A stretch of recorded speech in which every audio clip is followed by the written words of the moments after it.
So regarding our learning every week that we have been doing, anybody remember what is the topic that we have been discussing? Please. What is the topic called? Remember? The last night that I was here, the week before last, we talked about dedication to practice and the main topic, the entire this Buddha flight, right? The topic is called the Bodhipakkhya Dhamma. Yeah? So wings to the enlightenment. So within that wings to enlightenment, we have a password. What is the password? 444, travel 4, 555, 798. Well done. You still remember. So 444, 555, 7 and 8. Now we have been working on that, and I've started speaking on the first 5, which is the middle part, right?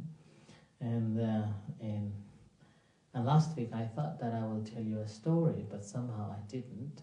So I move on to some theoretical aspects and how we should be dedicating to gain the further details on that and gaining the insight. So I think that's why I thought today I will just tell you this story. Or didn't I? I think I have told the story, didn't I? About the... I think there was a lot of questions the last time. Yes, okay, yes. So the story is that there was a carnival leader, during the time of the Buddha. He was known as the Alavaka Yaksha. Right? So basically he was the leader. He was eating humans. So carnival. And it happened that one day Buddha was meditating, surveying that whom should I go and teach the Dhamma, which is the daily routine of the Buddha. Early morning he would sit and meditate in a compassionate heart now, so he will survey that who is who is capable of understanding the teachings, and he would go and teach. So every day, this is his daily routine. So on that day when he was meditating early morning, then this carnival leader pops up in his vision, and then decided to go to see this carnival leader. Now obviously he would not go when he was in his own dormitory.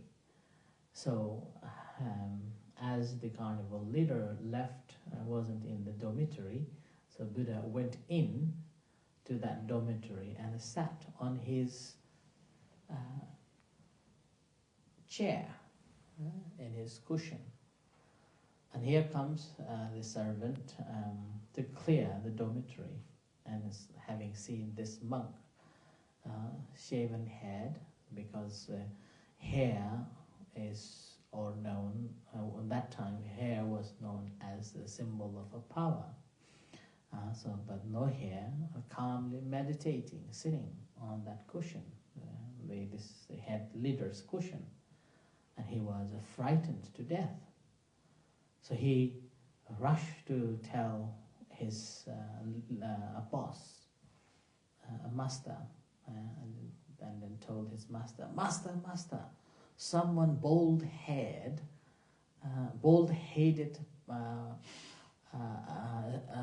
this monk sitting on your cushion, And then this Alavaka, this carnival leader, become very angry. Who dare to sit on my cushion? Yeah? It's like when I'm not here and somebody's sitting on this and then someone comes to tell me over there. And, oh! Can you imagine me shouting?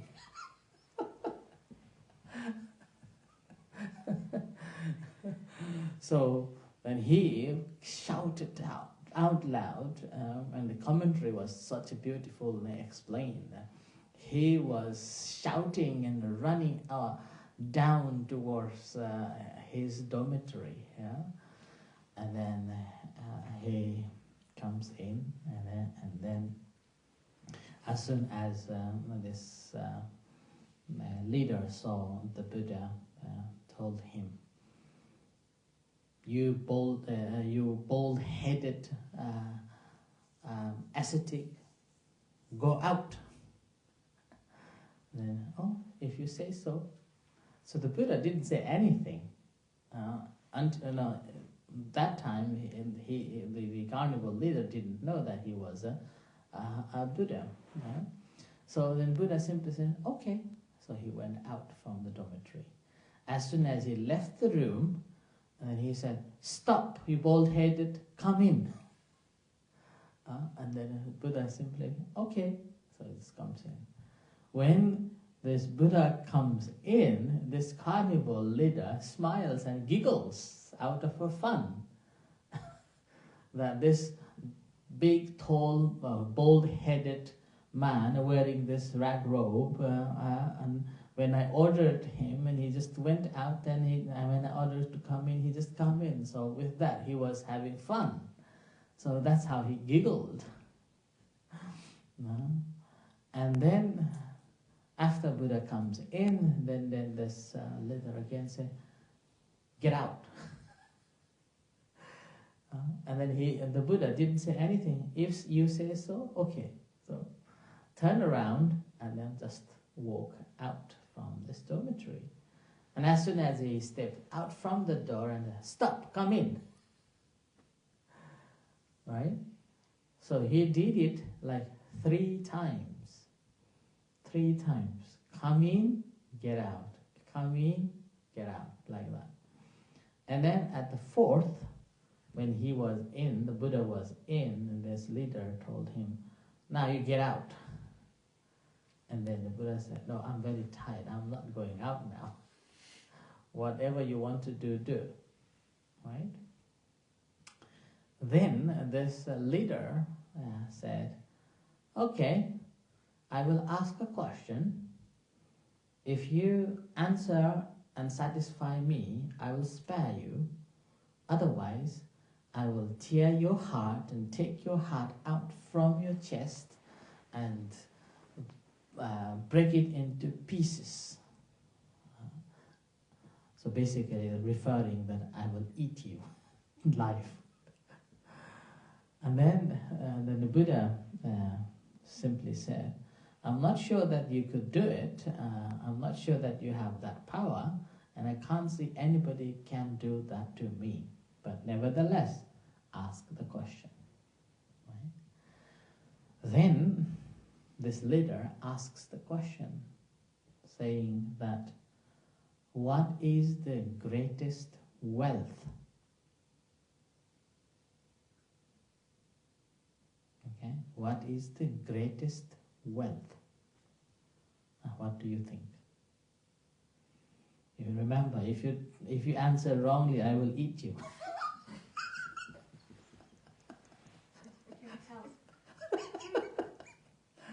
Lynn, you will be my dinner. What is the greatest Wealth. A good heart. Good heart. To be healthy. Healthy. Alright, I've got the 2 dinners. I want to go for hungry 2 nights. Starter and main course.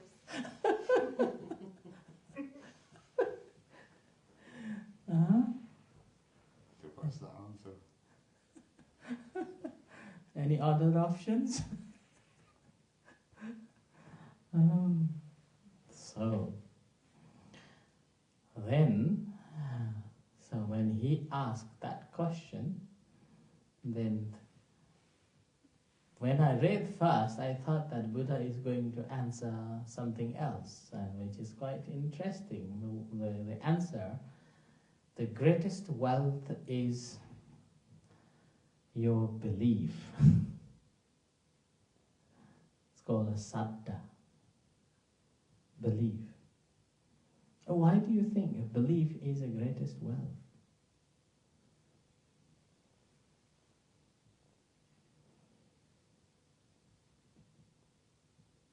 Your belief in anything. Belief is the wealth. That's the simple answer that the Buddha gave. Now think about that, why this is the wealth. But remember, in another story, when the Buddha went to the... now I'm not giving an answer to that, okay? I will leave it you to think why the greatest wealth is belief. And later on, this not in the context of this story anymore. Later on, Buddha was walking. Buddha went to another village, which is called the Saddha, which is in now Delhi area. And then in those days, in that area, people were very intellectual. And they normally welcome every faith groups and listen their philosophies. Buddha also traveled through there to go to another city. And having heard that the Buddha came to their village, it's called the Saddha, this place is still there now. People also go there, even nowadays, as a pilgrimage site to visit. And this is the close by the place where the Buddha delivered the four foundations of a mindfulness, Satipatthana discourse there. And having heard that the Buddha arrived, these people, villagers, also came to see him. And these villagers told the Buddha that we have seen so many religious leaders, and whenever they come, they always praise their faith but despise others. So we wonder, what is your stand on? So they were basically expecting the similar response, that whatever he's going to say would be the right, and whatever they have heard or they have learned will be wrong, right? And in that state, that situation, the Buddha simply said that don't merely believe. Yeah? Don't merely believe in the scripture, in the tradition, in the culture, in the master.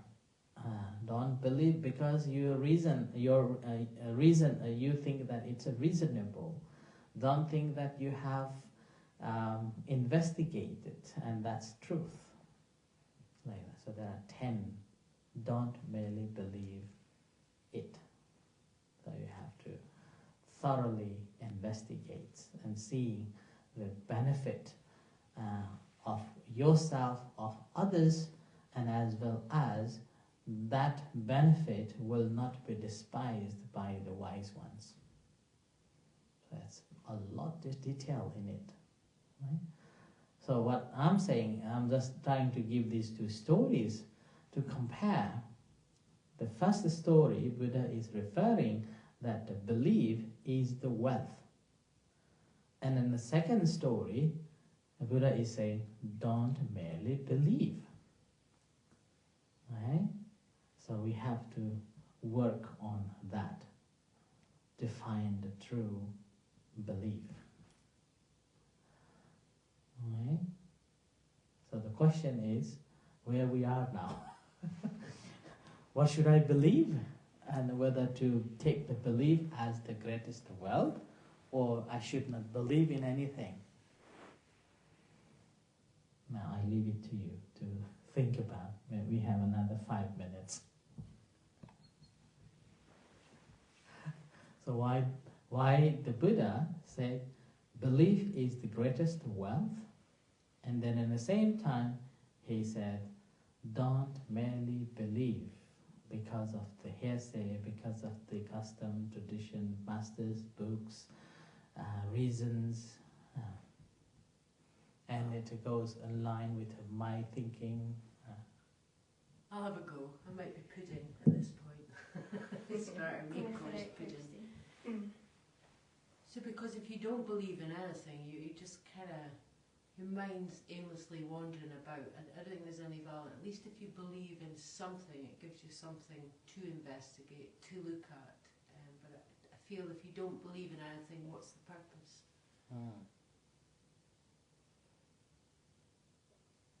Is it believing in your own experience?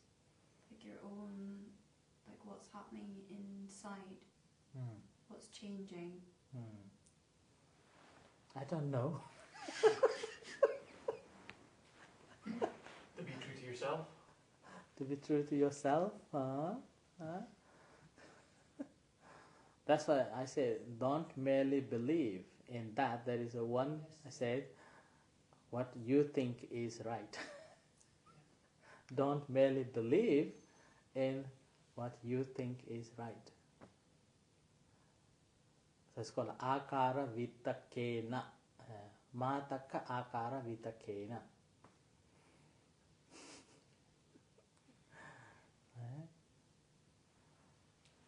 So isn't that interesting, right? But so far, what Christy says, it is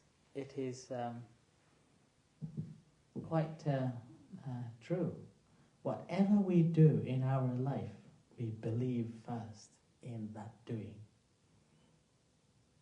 That's why it is a wealth, greatest wealth. After doing that, whether the result is good or bad, we don't know. Whether that is right or wrong, we still don't know. But whatever we do, it starts from I believe in. Right? And after the interesting part here, we have to take from the second story, don't merely believe. So that means actually Buddha is encouraging us to investigate thoroughly. Not just, I think that in my understanding, and I feel that this is a right. Not like that. It should be right as a universal right. It's like a H2O. Doesn't matter whether you are up into the Himalayas or in the desert or in Asia or in America, wherever you are, when you test it, it will come H2O. Doesn't change like that. Then that is the true knowledge, that is the true understanding. So that is the one that the Buddha was referring. Okay? And that belief is what we were talking about from this couple of weeks, to find that. Right? So, not the general belief, but this belief that fully investigated, not only investigation, but also we have tested properly, and we have found this Zen there, and this is a universal. Doesn't matter who learns about it, doesn't matter who studies about it, doesn't matter where you go and where or what you do. It's not just the truth only for the certain communities. It is not just the truth for the certain denominations, but it's a universal truth. So the investigation cultivates the wisdom. Yes. Yeah. So that's why this is the that I mentioned last week, that this belief becomes so firmly established because we have seen it ins and out, not because I think it's right, not because my teacher has said it's that's why it is right, because I have read here and there, it's right. But I have seen it, testify it, and that's why this is a true belief. Right? And that's the one that we are looking for. once we have found it, then our faith or our belief will not be shaken from what we are doing now. So that's why it's called the unshakable faith. Until then, our faith is, or belief is still shakeable, and can be shaken by anything. And that's the reason why if somebody challenges you in your faith, then you have anger comes. You have a dispute comes, right? Like that.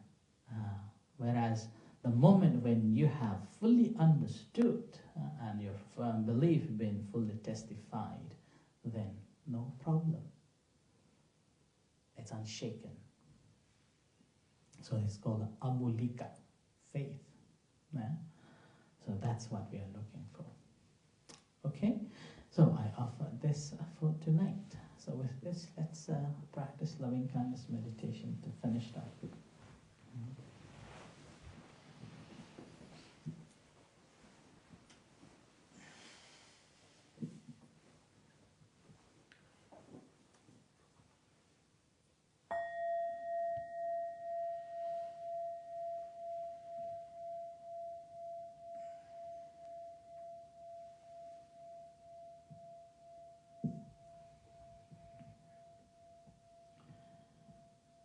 Okay, sitting in a comfortable position, reflecting a few moments on tonight's discussion.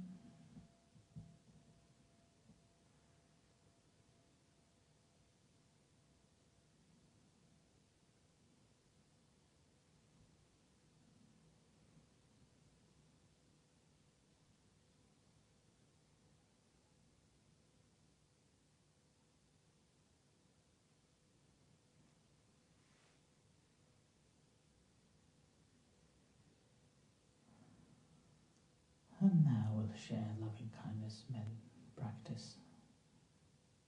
So bring attention to observe the body sensations,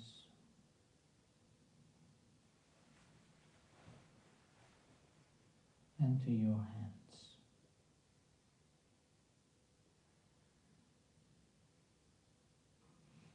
And to your heart. Feel the sensations in your heart, heartbeat, and generating loving kindness and compassion to yourself.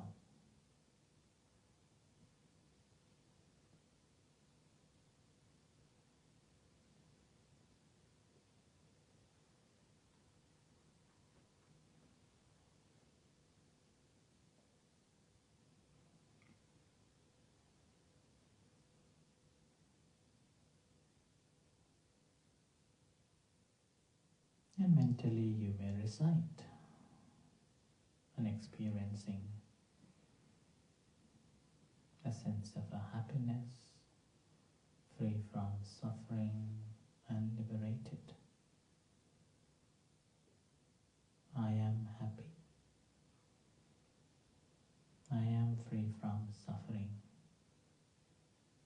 I am liberated, liberated.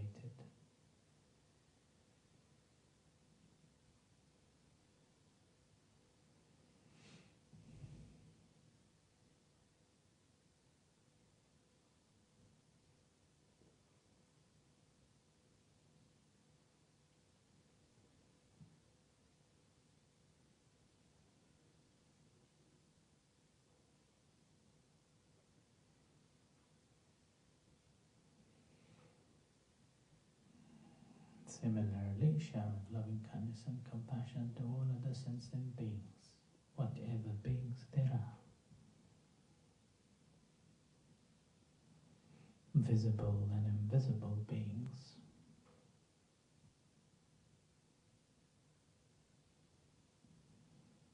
May they be well. May they be happy. May they be at peace. May they be free from suffering. May they be liberated, liberated.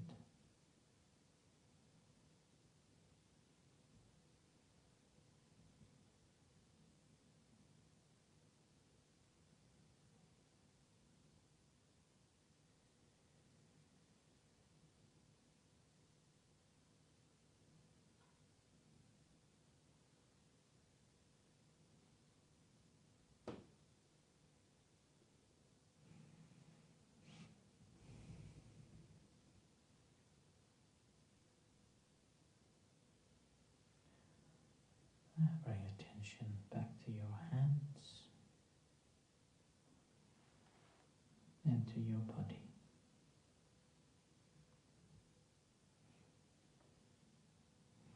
And to your eyes.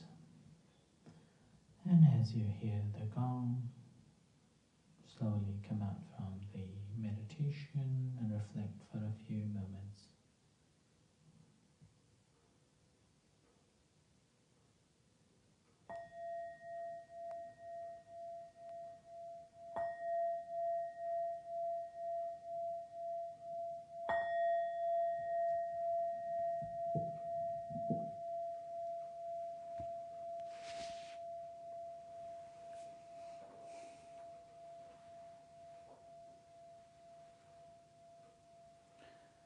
Let's chant.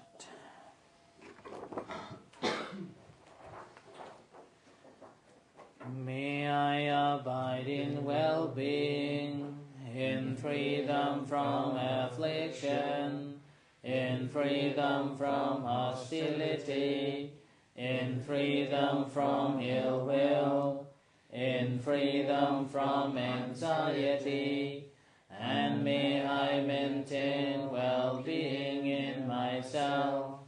May everyone abide in well-being, in freedom from hostility, in freedom from ill will, in freedom from anxiety, and may they maintain well-being in themselves. May all beings, wherever they may be, who like us experience aging, illness and death, be free from enmity and danger. May they live in peace and safety, be free from mental and physical harm. May they be free from ill will and hatred, be free from suffering, fear and distress. May their bodies and minds be at ease. May they care for themselves with wisdom. May they maintain their happiness and well-being. To those who are suffering, may they be released from pain. To find healing, happiness and peace. To those who are already well and happy, may their well-being grow and continue. May their joy deepen and expand. To all beings seen and unseen, whether born of the womb, from eggs, from moisture, or spontaneously arising, may they rejoice in the merits we have generated on this occasion, and may they ultimately attain the supreme peace of Nibbana. Nibbana Pacayo Hotu. May this be a condition for the attainment of Nibbana. Sadhu, sadhu, sadhu, anumodami.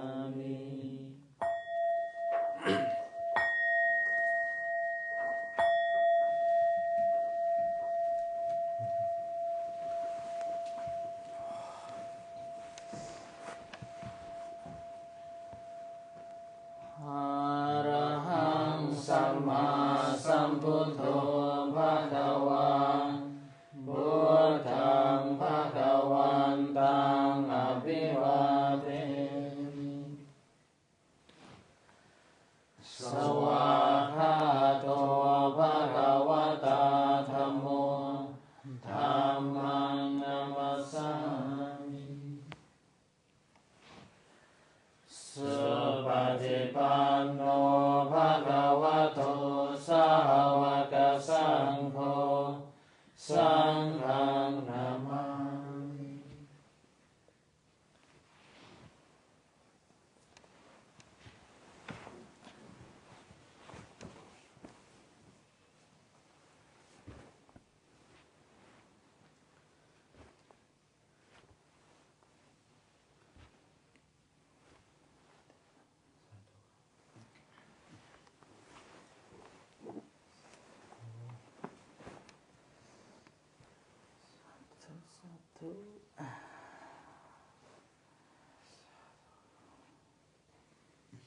suppose.